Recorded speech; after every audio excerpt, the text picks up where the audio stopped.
L'immersion, c'est tout simplement votre écran de télévision quand vous jouez à un jeu vidéo, par exemple.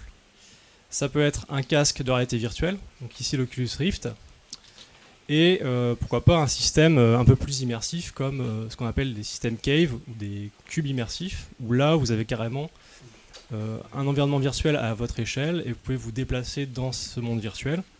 Donc vous voyez ici carrément l'utilisateur qui joue un FPS voilà, à échelle dans un monde virtuel qui fait la taille de son corps, et il peut littéralement tirer sur des ennemis. Donc il est en immersion quasi totale pour le coup, parce que le monde virtuel remplace le monde réel autour de lui. Le deuxième critère en réalité virtuelle, c'est l'interaction. Donc pour interagir, on utilise des dispositifs d'interaction, notamment la Wiimote, qui est très connue, parce que ce n'est pas juste une manette de jeu vidéo, ça intègre des composantes plus libres, comme la gestuelle. Vous avez un pas de plus qui a été fait avec Microsoft, avec la Kinect, où là c'est carrément votre corps qui devient un dispositif d'interaction. Donc leur slogan c'était c'est vous la manette. Donc là on s'affranchit en fait du matériel, et on a une liberté de mouvement un peu plus grande. Et il existe d'autres systèmes hybrides où là on a un mélange du coup de boutons et de reconnaissance de gestes, c'est notamment les Razer Hydra. Je ne sais pas si certains d'entre vous connaissent ce périphérique. Non. Qui connaît, voilà. Ok. Donc en fait ça permet de jouer à des jeux plutôt sur PC où vous pouvez faire quelques gestes pour interagir. Donc l'interaction, c'est le sujet que je vais traiter du coup aujourd'hui. Pour faire ça, je vais faire un petit historique. En IHM, donc interaction homme-machine, les premiers ordinateurs étaient contrôlés, où on pouvait interagir avec eux au moyen de claviers. Donc c'était des lignes de commande, c'était très primaire, on va dire. Ensuite est arrivé dans la fin des années 60 la souris, donc qui est en fait paradoxalement toujours utilisée aujourd'hui. On n'a pas trouvé mieux pour du moins travailler sur ordinateur que le paradigme clavier-souris. Et depuis même pas 10 ans, on a des nouvelles formes d'interaction dites un peu plus ubiquitaires, où là le geste est apparu, donc c'est tout ce qui est tablette tactile, et le contenu est aussi sorti en fait un peu du cadre de la seule machine, où là maintenant on peut interagir avec du contenu, le manipuler directement, notamment avec des informations aussi bien sur notre smartphone, sur une tablette, sur un ordinateur. Donc on a un aspect plus transversal. En réalité virtuelle, la problématique se pose beaucoup moins de savoir s'il faut utiliser un clavier, une souris ou des systèmes plus naturels, parce qu'en fait, vu qu'on introduit le corps dans le monde virtuel, on va essayer justement de s'affranchir du périphérique, de rendre l'interface transparente et de trouver des moyens plus intuitifs. Donc le sujet du coup, que je vais traiter sera plutôt le geste, parce que c'est un canal de communication que l'homme utilise depuis 3 millions d'années. Et donc dans le cas des mondes virtuels, le geste est plus accessible parce que plus transparent, on peut éviter d'être interfacé, d'avoir un dispositif sur nous, et il faut faire attention par contre à ce que ce soit quand même utilisable. Je vais vous expliquer du coup la notion d'utilisabilité tout au long de ce talk. Les connaissances de l'homme. Donc pour interagir, lorsque vous pointez sur une table tactile ou sur un écran au moyen d'une Kinect, vous avez un curseur qui apparaît, et en général si vous bougez votre main ou votre doigt, le curseur va le suivre. Donc on va avoir un paradigme de schème, donc c'est un pointage dit naturel, et là vous allez avoir un comportement pour interagir avec le contenu qui va être naturel, inné ou acquis, et qui va vous paraître en fait assez intuitif, instinctif. Mais on ne peut pas en fait tout résoudre par des schèmes. Donc il y a une autre façon de voir les choses qui s'appelle la métaphore, donc notamment pour déverrouiller un périphérique. On a des nouvelles modalités qui existent, comme le slide to unlock, ou c'est glisser pour déverrouiller, je crois en français, d'Apple. Je ne sais pas si vous réalisez, mais maintenant quasiment tout le monde connaît ce geste pour déverrouiller un dispositif. Il y a 6 ans, ça n'existait pas. Donc on a une propagation des métaphores qui deviennent en fait maintenant quasiment des schèmes. Idem pour le pinch to zoom, donc pour zoomer à 2 doigts, c'est une métaphore d'interaction qui a été inventée très récemment et que tout le monde maintenant emploie directement sans se poser la question si c'est ça qu'il faut faire ou un autre geste pour zoomer sur du contenu. D'ailleurs, ça réveille parfois quelques surprises quand vous passez d'iOS à Android, par exemple. Alors, je vais vous parler en fait de projets de réalité virtuelle maintenant sur lesquels j'ai travaillé, notamment le projet artistique Matrice Active. Donc, il s'agit en fait de permettre à un utilisateur d'interagir par ses gestes avec un tableau de Kandinsky qui s'appelle jaune, rouge, bleu. Donc, c'est ce tableau en fait. Donc, l'artiste Sophie Lavaux, qu'on va voir du coup la modéliser en 3 dimensions, a créé des comportements sur les objets virtuels. Et donc, ma mission était de pouvoir rendre le tableau interactif autrement que par un clavier et une souris, donc en lisant les gestes. Donc on voit ici les utilisateurs qui interagissent. Donc j'ai utilisé des schèmes, donc simplement pointer avec le bras ou la main sur l'objet et essayer de le contrôler. Le déplacement en fait vis-à-vis de l'écran pour zoomer dans le tableau. Donc c'est ce qu'on voit ici. Donc on a une zone en fait au sol où l'utilisateur peut se déplacer et en fonction de son déplacement, il va plus ou moins avancer dans les couches 3D du tableau. Et voilà donc le zoom, il s'agit juste de ce qu'on appelle un raycasting, c'est un rayon qui part de la main et qui va vers le tableau. Donc on peut saisir les objets et les déplacer. Et il a fallu en plus créer différentes commandes, notamment pouvoir faire un reset du tableau pour qu'il retrouve en fait l'original de Kandinsky. Pouvoir mettre le tableau en pause, donc mettre en pause les comportements dynamiques. Donc pour ça, j'ai créé ce qu'on appelle des postures, donc des gabarits en fait du corps que l'utilisateur doit adopter pour que le tableau obéisse. Et on a une troisième commande, qui était en fait ici créer le chaos dans l'équilibre du tableau. Donc ça, en fait, ce sont des métaphores, c'est-à-dire que j'ai créé des postures un peu métaphoriques, voilà, comme l'équilibre où on a les bras de l'utilisateur qui sont dans la pose numéro 2 ici, comme en équilibre, comme une funambule. Le problème, c'est que voilà, au niveau informatique, il faut préprogrammer ces comportements et on a un souci parce qu'il faut que ce soit en fait universel, c'est-à-dire que aussi bien les adultes et les enfants doivent pouvoir interagir. Donc tout se fait en fait ce qu'on appelle dans le référentiel du corps. Donc il faut faire des estimations au niveau informatique pour que voilà, si les bras de la personne par rapport à son torse sont au-dessus ou en dessous, voilà, et ça rentre dans le gabarit et ça exécute la commande. Donc j'ai réussi à rendre ces postures relativement universelles, donc le tableau était utilisable par le grand public. Le problème, c'est que se pose la question de l'aspect naturel, notamment pour des commandes un peu abstraites comme mettre en pause l'équilibre d'un tableau virtuel. Une autre application sur laquelle j'ai travaillé, donc il s'agit d'un spectacle de mime augmenté, donc avec le mime Marceau Dimitri Rekhatchevski. Donc ce qu'on a fait, en fait, ce qu'on a mis en place, c'est une pantomime interactive. Alors, je vais la lancer. Donc en fait, il s'agissait d'un paravent, donc un système de projection rétro-projetée qu'on mettait sur scène, qui était modulable. L'acteur en fait jouait derrière et donc on voyait sa silhouette.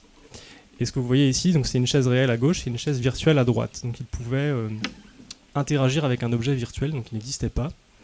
Et il fallait que pour lui ça paraisse assez naturel parce qu'il avait la contrainte d'être sur scène, d'avoir juste le retour visuel de son ombre et de pouvoir en fait créer l'illusion et créer la magie pour le spectateur. Donc, bon, il y avait d'autres actions. Enfin, le spectacle en fait mêlait vidéo et donc objet virtuel et réel. Le paravent était aussi modulable, donc bon, là c'est posé moins la question de l'interaction parce qu'il pouvait carrément moduler ou contrôler le décor. Par contre, les objets virtuels, voilà, c'était assez problématique parce que voilà, il fallait qu'ils puissent interagir avec aussi un paravent virtuel. Donc c'était une espèce de volet noir qui pouvait créer l'ombre. Donc, dans le cas des schèmes ici, ce que j'ai pu faire, c'est simplement, il pouvait jongler avec des balles, c'est ce qu'on voit sur la gauche. C'était assez naturel pour lui. Voilà, les balles suivaient sa main, donc il y avait un système d'aimant en virtuel. Et à droite, voilà, il pouvait contrôler la chaise par un schème où dès qu'il avait ses deux mains proches de la chaise, elle se sémentait à sa main, il pouvait la contrôler. Et quand ses mains étaient écartées de 40 cm, qui est la largeur moyenne d'une chaise, elle tombait, par un principe physique, elle retombait au sol. Le problème, c'est que voilà, c'était des schèmes qui étaient assez évidents pour le mime, mais qui ne sont pas forcément universels. C'est-à-dire qu'il faut un apprentissage pour chacun d'entre nous. Donc c'est pas tout à fait... voilà, c'est un schème, mais... qui pose le problème de la question de l'universel. Par contre, c'était assez naturel et intuitif pour lui à utiliser. La question qui se pose maintenant, c'est comment à la fois rendre universel et naturel, sachant que j'ai pas pu jusque-là répondre à cette question. Donc, dans le cadre de mes recherches de thèse, j'ai travaillé sur une nouvelle approche d'interaction gestuelle à travers un projet qui s'appelle Haut la main. Donc, il a été présenté à Futur en scène l'année dernière. Donc, c'est à destination du grand public, notamment. Donc, il s'agissait d'interagir dans une cuisine virtuelle avec 3 objets et aussi de pouvoir contrôler un avatar virtuel dans une composante un peu plus artistique, créative. Donc, ici, on voit quelques images du dispositif. On voit un écran et un utilisateur qui interagit avec une boîte à gauche. Et le dispositif a pu être adapté, ou même carrément, enfin, littéralement emmené dans un centre de rééducation fonctionnelle pour en fait, permettre à des personnes qui ont des handicaps à la fois sensorimoteurs et cognitifs d'interagir avec des objets virtuels à partir de leurs propres gestes. Alors en fait, maintenant je vais rentrer dans une partie un peu plus technique, plus de recherche, pour vous montrer un peu le making-of d'un projet voilà, qui permet d'interagir, enfin, qui permet à n'importe qui d'interagir avec des objets virtuels, avec la contrainte que ce soit intuitif et naturel. Donc voilà le dispositif. Donc il s'agit en fait d'un écran du commerce 3D avec une Kinect qui permet de faire le head tracking, donc c'est le suivi du point de vue pour avoir l'impression que l'objet flotte, enfin sorte de l'écran. Et donc voilà, l'utilisateur pouvait, au moyen d'un Razer Hydra modifié dans un bracelet là qu'on voit sur l'utilisateur, utiliser son propre vocabulaire de gestes pour interagir.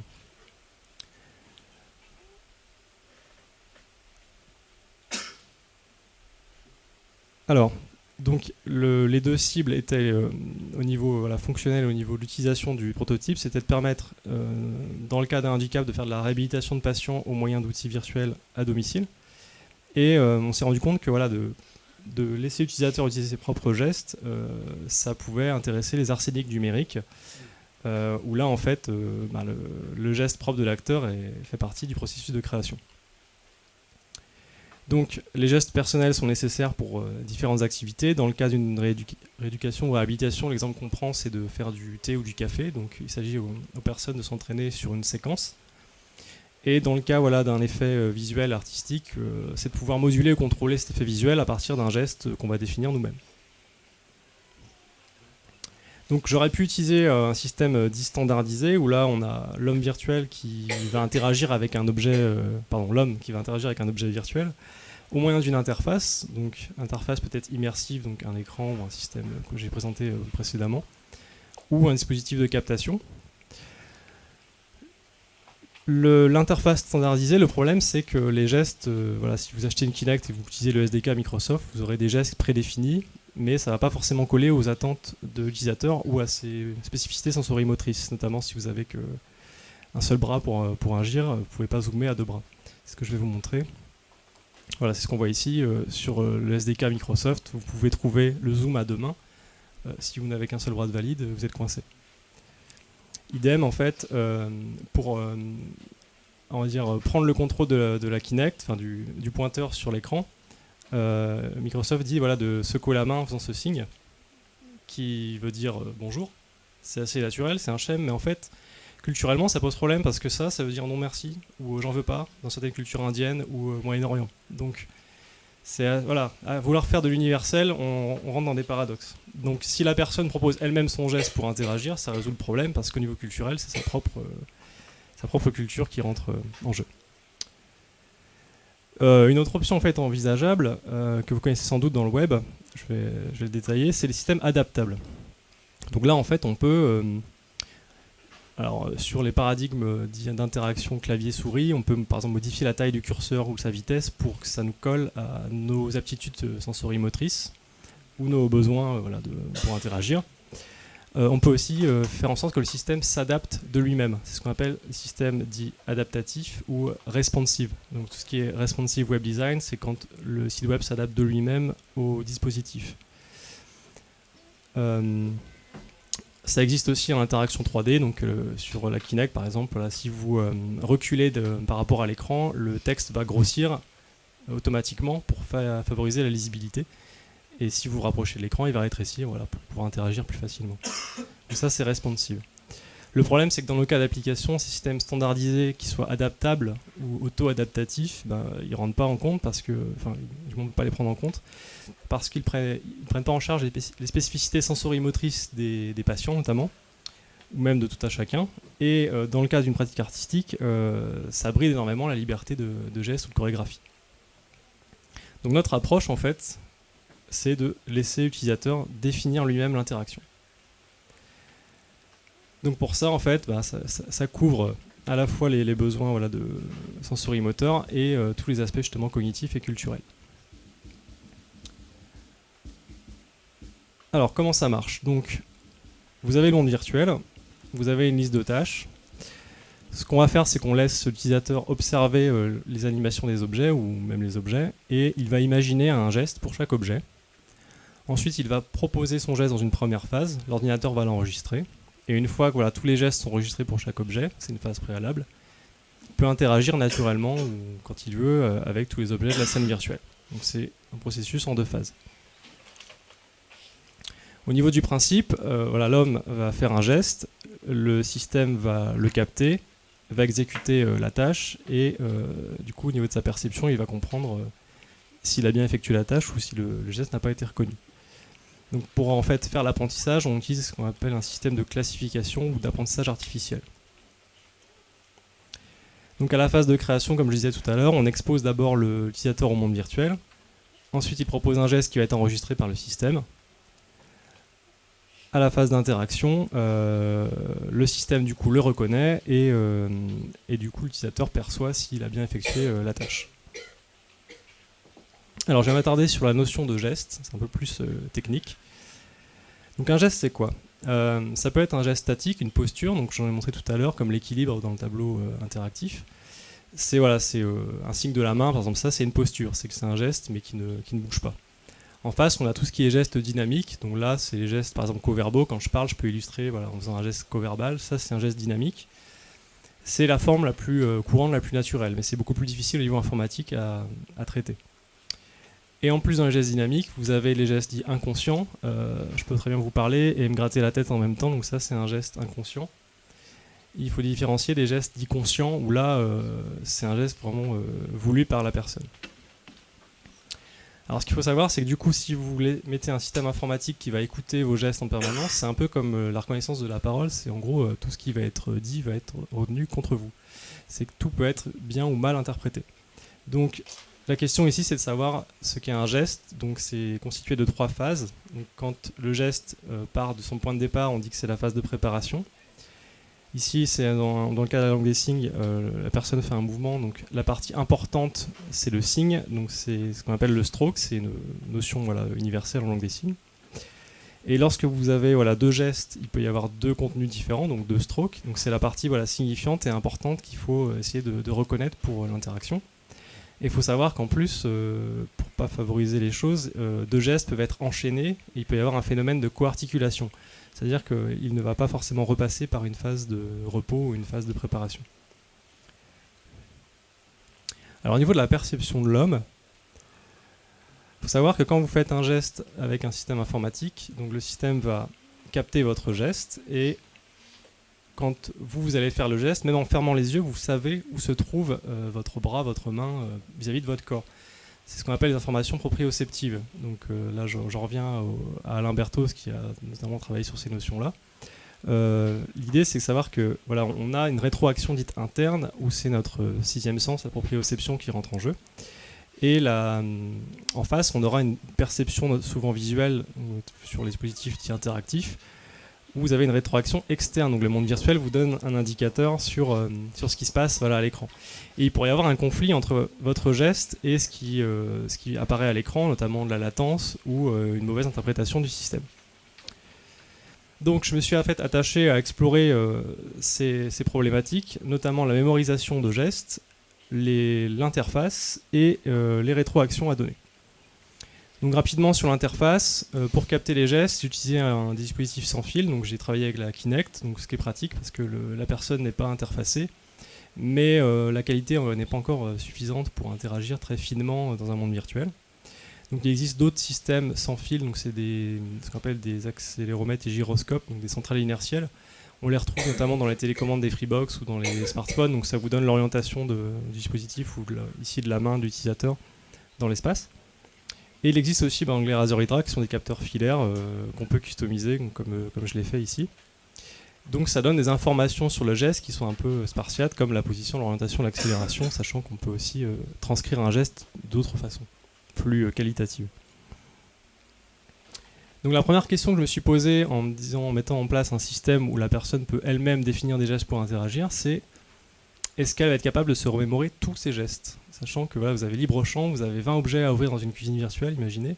Est-ce que vous allez vous rappeler de tous vos gestes? Donc pour ça, en fait, j'ai mené une première étude où j'ai fait l'hypothèse forte que les objets vont guider les gestes à travers leurs affordances. Alors l'affordance, c'est un concept en psychologie, donc ça a été proposé par Gibson dans les années 60.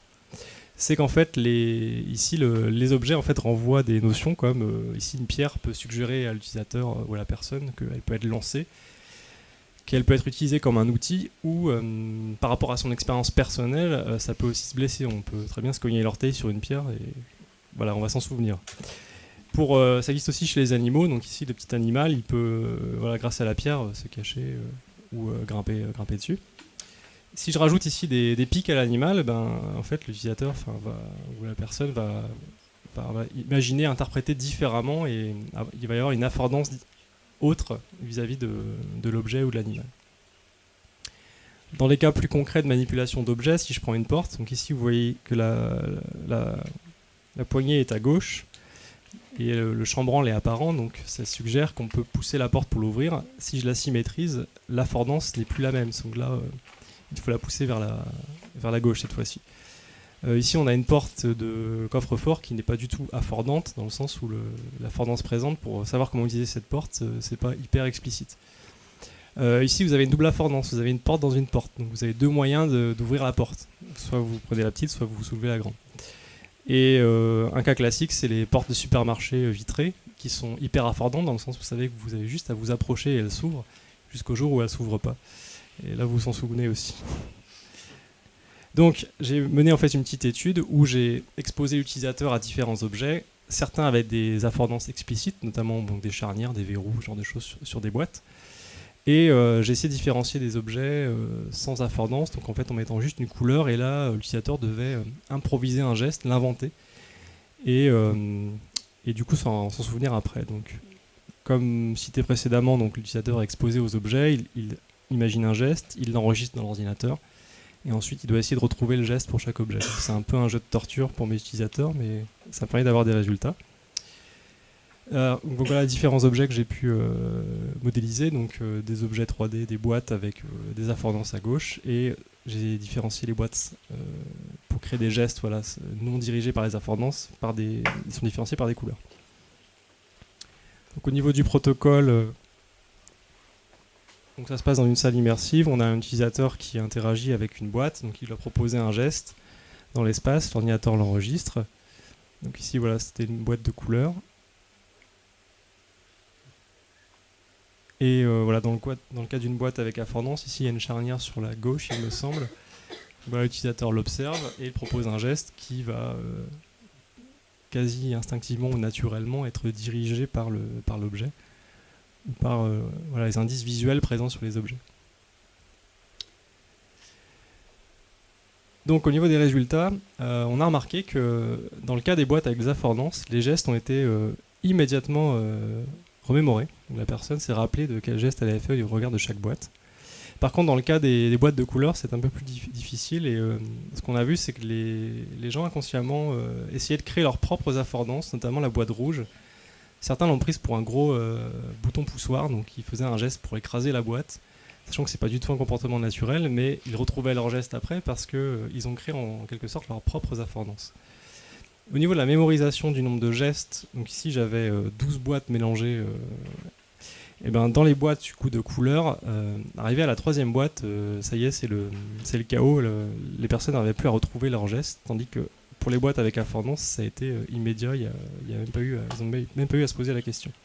Donc ça veut dire que si vous laissez les utilisateurs proposer leurs gestes pour interagir, il faut que ce soit un peu concret pour eux, même très concret, parce que leur geste va être implicitement guidé par la nature visuelle de l'objet. Donc ça, c'est les premiers résultats au niveau de la mémorisation des gestes. Je me suis posé ensuite une deuxième question, c'est au niveau du monde virtuel, voilà, vous avez un objet, vous interagissez avec, mais qu'est-ce que vous donnez comme retour visuel pour signifier que l'objet a été par exemple ouvert dans le cas des boîtes? Donc ici, j'ai travaillé du coup, sur une deuxième manipulation, donc une deuxième expérimentation pardon, avec des utilisateurs. Donc 20 personnes ont pu participer. Il s'agissait en fait dans une unité virtuelle d'ouvrir une porte, d'ouvrir une boîte et d'ouvrir un store. Donc toujours le même principe, j'expose l'utilisateur d'abord aux objets, il imagine un geste par objet, il l'enregistre dans l'ordinateur, et ensuite je représente les objets de façon aléatoire et l'utilisateur interagit avec les objets. Comme je pose la question de la rétroaction, alors pardon, je vais quand même présenter la phase de création du geste, où là l'utilisateur du coup voilà, observe d'abord l'animation de la boîte et ensuite il propose un geste au regard de cette animation. Donc là on a une affordance de l'objet qui est explicite, où l'objet est animé, et donc il s'agit de décalquer un peu l'animation à partir de ses propres gestes. Et dans le cas de la rétroaction, donc qu'est-ce qu'on donne comme indication quand la personne va interagir dans le monde virtuel? On s'est dit, déjà à l'usage, si on fait répéter le geste, on va voir si la fatigue modifie un peu le geste, et aussi, sachant que c'est très compliqué de mettre en place une animation d'objet virtuel en temps réel avec reconnaissance de gestes, c'est toute une usine à gaz, on va dire, juste pour ouvrir une boîte en virtuel. Est-ce que juste quelque chose de plus symbolique, qui serait moins cher, moins coûteux à mettre en place et prendrait moins de temps, suffirait? Donc en fait, on a fait un versus entre 5 différentes façons d'ouvrir une boîte virtuelle, de la plus symbolique à la plus réaliste, où là, tout à gauche, on a une ouverture fermée-ouverte, et tout à droite, c'est une ouverture très continue, très réaliste, très proche d'une situation réelle. Donc je vais la détailler en vidéo. Donc, une première rétroaction plutôt symbolique, la personne fait un geste, et la rétroaction n'apparaît qu'à la fin de son geste. Quelque chose de plus symbolique, où là on n'a même pas d'animation d'objet, ça va juste être un indicateur de type message, de pourcentage. Une situation où on a une ouverture progressive mais par palier.